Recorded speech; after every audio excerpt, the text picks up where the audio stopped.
Бәріне сәлем достар, қалдарыңыз қалай? Сіздермен бірге бүгін мен әппақ нұр. Достар, бүгін өте қызық видео болайын деп тұр және өте маңызды видео. Сондықтан видеоны өткізбей, соңына дейін менімен бірге болып, арнаға жазылып, лайк басып, мені қолдап отырыңыздар. Бұл тақырыпта мен видео салам деп ойламадым. Сіздер де таңғаласыздар деген ойдамын. Себебі бұл өте маңызды әрі өте қатты таңғалдыратын видео болмақ. Олай болса бастайық. 12 айдың 8 күні 2025 жылы, яғни осы желтоқсан айының 8-і менің туған күнім болған болатын.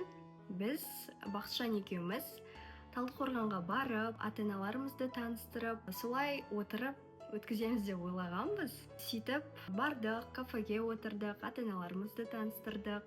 Мені құттықтады, торт әкеліп кәдімгідей. Қазір көрсететін боламын, тамашалаңыздар.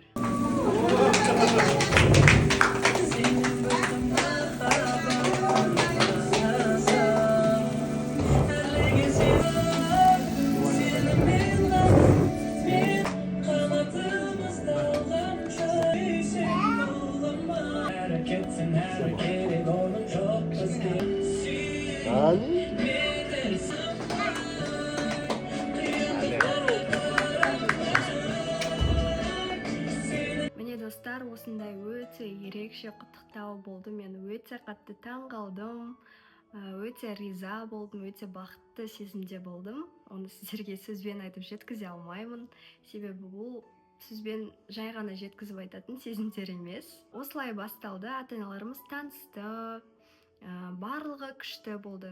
Ең басында Бақытжан мені тортпен құттықтады, кәдімгідей коронасымен күштілеп, жаңа көргендеріңіздей. Сосын гүл берді, өте ерекше 101 роза берді. Я была в шоке.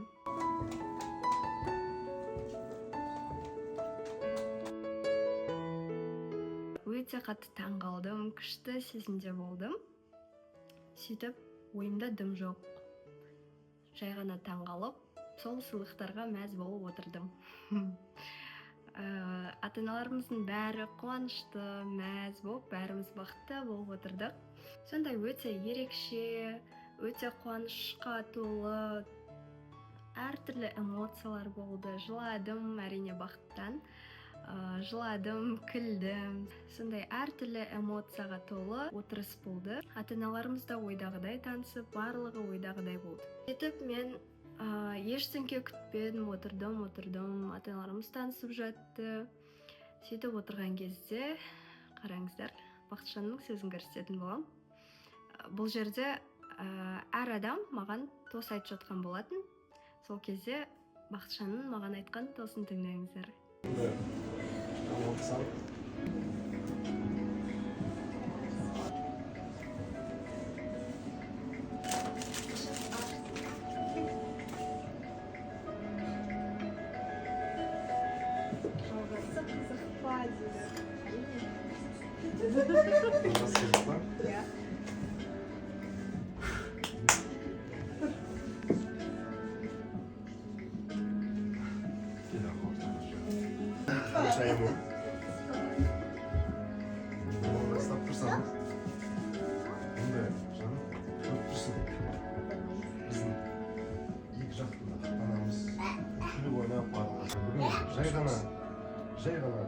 Жай күн емес. Бүгін жарқын болашаққа бірінші қадам жасалады. Міне Бақытжан мені осылай ерекше тілектермен құттықтап, өте жылы сөздер айтты, өте ерекше сөздер. Өмірімде естімеген сөздер болды. Сондай өте ерекше күшті сөздер айтты. Өте бақытты болып кеттім, тіпті жылағым келіп кетті, жыладым. Өз-өзімді әрең ұстап тұрдым прям. Мен орнында болып көрсеңіздер ғой жерде. Бақытжанның бір сөзін естіген шығарсыздар. Бұл жай ғана сенің туған күнің емес, бұл болашаққа бір қадам деді. Сол сәтте менің жүрегімде әртүрлі сезімдер болып жатты. Қуаныш, толқу, таң қалу деген сияқты. Маған қарап тұрып, күшті взглядмен, андай күшті болғандай душевный сөздер айтты да. үй күшті болып қарап тұрдым деп көрген шығарсыздар жаңа. Сөйтіп тыңдап тұрдым. Мен ойымда дым жоқ. Мен просто оның тілегін, достарын тыңдап тұрдым. Бақытты болдым деп, қандай күшті сөздер деп қарап тұрдым. Ештеңе күтпей тұрасың ғой, просто сөздерін тыңдап тұрдым. Бірақ болашаққа бір қадам деген жерде охо деп бүйтіп таңғалып қалдым. Так, қазір не болады деген сияқты. Вот, сөйтіп тұрдым, болашаққа бір қадам деді. Так, қазір не болады деп ойлап тұрдым шынымен. Сосын қалтасынан сақина алып шықты. Шоковый состояниеде тұрмын ғой, короче. Дым түсінбей қалдым. Да, бір жағынан өте андай шок болып тұрмын и қуанышты болып тұрмын өте қатты.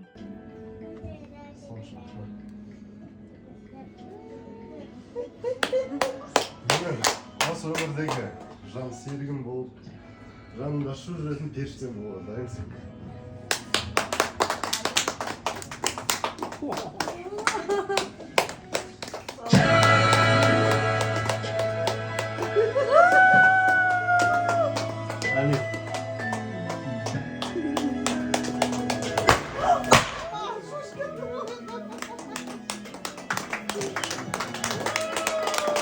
Мен ойланбастан иә деп айттым, себебі мен басынан бері өзіме сенімді болып жүргем.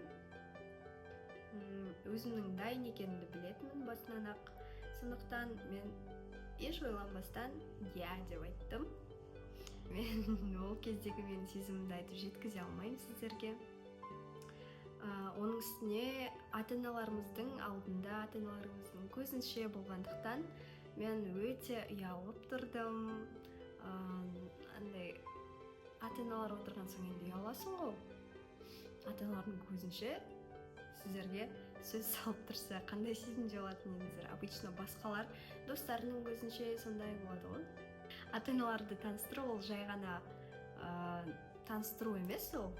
Ол деген екі жақтың да Бақытжан екеуміздің мысалы ниетіміздің тазалығы, өз-өзімізге сенімділік, сондай бір қасиеттердің белгісі болып саналады деп ойлаймын өз басым. Өйткені ата-аналарды таныстыру ол жай ғана таныстық. Бір адам мен адам таныса салған сияқты емес ол. Ол мүлдем бөлек сезім, мүлдем басқаша. Мен сол туралы ойымдап жүргем. Ата-аналарымыз қалай танысады екен, қалай отырамыз деп. Менің бар ойым сол болған. Мен ештеңе күтпедім, ешқандай басқа ештеңе ойламадым, короче. Туған күнімді де ұмытып кеткем. Ата-аналарымыз қалай танысып отырады екен деп, мен соны ғана ойладым. Сөйтіп, туған күнімді құттықтап жатты, ата-аналарымыз танысып жатты, достар айтылып жатты, неше түрлі жылы сөздер. Еще ата-аналардың жылы сөздерінен кейін мен қайта-қайта жылағым келе берді, короче, мен жылаппын. Жылай бердім, ана жерде тұрып жылай бердім. Өзім тос айтқан кезде вообще айтпай қояйын. Ол видео же жоқ екен, шүкір.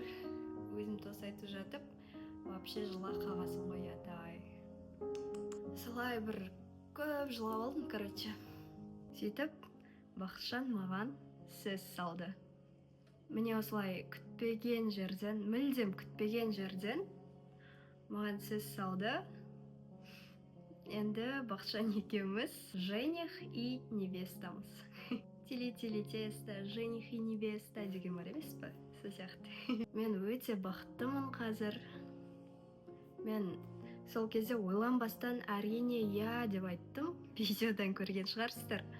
Себебі мен Бақытжанды өте қатты жақсы көремін, сыйлаймын. Менің ол жанымның тыныштығы. Мен оны қатты жақсы көремін және мен ойланбастан әрине иә деп айттым. Және ол жауабыма ешқашан өкінбеймін. Ойлай көріңіздерші, егер сіздер сол сәтте менің орнымда болсаңыздар, не істер едіңіздер? Қандай сезімде болатын едіңіздер? Сол туралы комментарийға жазып кетіңіздер. Сосын достар, лайк басып, подписаться кнопкасын басып, қолдап отыруды ұмытпаңыздар. Ендігі кезекте сөз салудан кейін менің ата-анамның реакциясын, эмоциясын айтатын болсам, менің анам мен әкем жылап қалды, бірақ мен оны өзім шок болып тұрған соң ата-анама мән бермеппін. Одан соң видеолардан қарасам, анам мен әкем жылап қалыпты. Сосын олардың жылағандарына қарап жүрегім ауыр кетті. Сосын әкем маған тос айтты ғой, сол кезде Бақытжанға айтып отырды, енді сен менің жүрегімді жұлып алып кеттің деп. Вот сол кезде менің қандай сезімде болғанымды білсеңіздер ғой, қатты жүрегім ауырып кетті ғой, блин. Анам болса жылап, даже тос айтқан кезде қобалжып, не айтарын білмей, сондай неде отырды. Солай көрінді маған, өте қобалжып отырғаны прям сезілді. Ал Бақытжанның ата-анасы қолдап, ол кісілер көңілді, енді келін алайын деп отыр ғой. Келін алайын деп отыр ғой. Ұлдары үйленуге бір қадам жасады. Жігіттің ата-анасы үшін өте қуанышты жаңалық, сондықтан ол кісілер өте бақытты болып күшті отырды. Ал менің ата-анам қыз берейін деп отырған соң,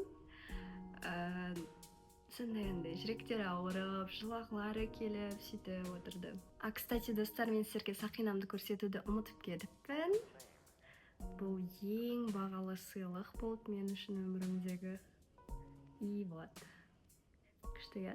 Вот, короче. Еще әдемі ғой. Бесконечная любовь. Маған өзіме қатты ұнады и өте бағалы сыйлық болды мен үшін. Сіздер мені әрдайым қолдап, менің әр айтқан сөзімді жерге тастамай, әрдайым менімен біргесіздер. Мен сіздерді сол үшін өте қатты жақсы көремін. Осылай мені әрдайым қолдай берсеңіздер, мен сіздерге күшті контенттер әкеле беретін боламын. Сондықтан менімен всегда бірге болыңыздар. Бақытжан екеумізге бақыт тілеп қойыңыздар. Короче, солай. Мен даусыма мән бермеңіздер, кішкене ауырып қалған болатынмын. Сосын даусым осылай болып қалды. Короче, осылай болды. Бұны ешқайсыларыңыз күтпеген шығарсыздар, тіпті ойларыңызға кіріп шықпаған шығар, бірақ комментарийларды, әр видеомдағы комментарийларды оқып отырсам, өте көп адам қашан үйленесіңдер деген сұрақтарды өте көп қойған. Міне сол үйленуге бір қадам жасадық. Барлығы өте күшті болды. Мурашки болып отыр денемде. Сіздерге айтып отыр. Сол сондай күшті бір ерекше күн болды. Күшті сезімде жүрмін сол кезден бері. Сіздер білсеңіздер ғой, бұл қандай күшті сезім екенін. Еще ата-аналардың көзінше өте күшті сезім болады екен. Ешқашан өмірімде сезініп көрмеген сезім болды. Уақыттан басым айналып жүреді. Енді достар, алдағы уақытта тойды күтіңіздер. Бұйырса той болады, әртүрлі көптеген қуаныштар болады.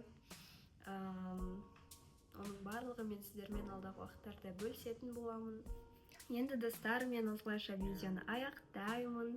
Бұл менің каналымдағы ең ерекше видео. Бұл видеодағы оқиға менің өмірімді толықтай өзгертті. Маған өмірдегі ең бақытты сезімді сыйлады. Мен қазір өте қатты бақыттымын. Сіздерге оны мүлдем айтып жеткізе алмаймын сөзбен. Сіздер Бақытжан екеуміздің алдағы уақыттағы түрлі көптеген қуаныштарымызда сіздер де бізбен бірге болғандарыңызды қалаймын. Бізбен бірге қуанғандарыңызды қалаймын. Сондықтан достар, каналға тіркеліп, бізді барынша қолдап жүріңіздер. Себебі мен осындай қуанышты жаңалықтарымды бөлісетін жақын жандардың бірі ол сіздер. Сіздер мен үшін өте жақынсыздар, сіздерді қатты жақсы көремін. Сондықтан әрдайым менімен бірге болыңыздаршы. Сіздерден бар өтінерім сол. Сіздердің қолдауларыңыз мен үшін өте маңызды. Сол. Видеоны аяқтайын. Соңына дейін бірге болғандарыңызға тағы да рахмет. Мен сіздерді қатты жақсы көремін. Өз тілектеріңізді, құттықтауларыңызды комментарийге жазып кетсеңіздер болады. Және құттықтау ретінде лайк басып, жазылып кетсеңіздер тіпті күшті болады. Сау достар, олай болса сау болыңыздар. Келесі видеода кездескенше.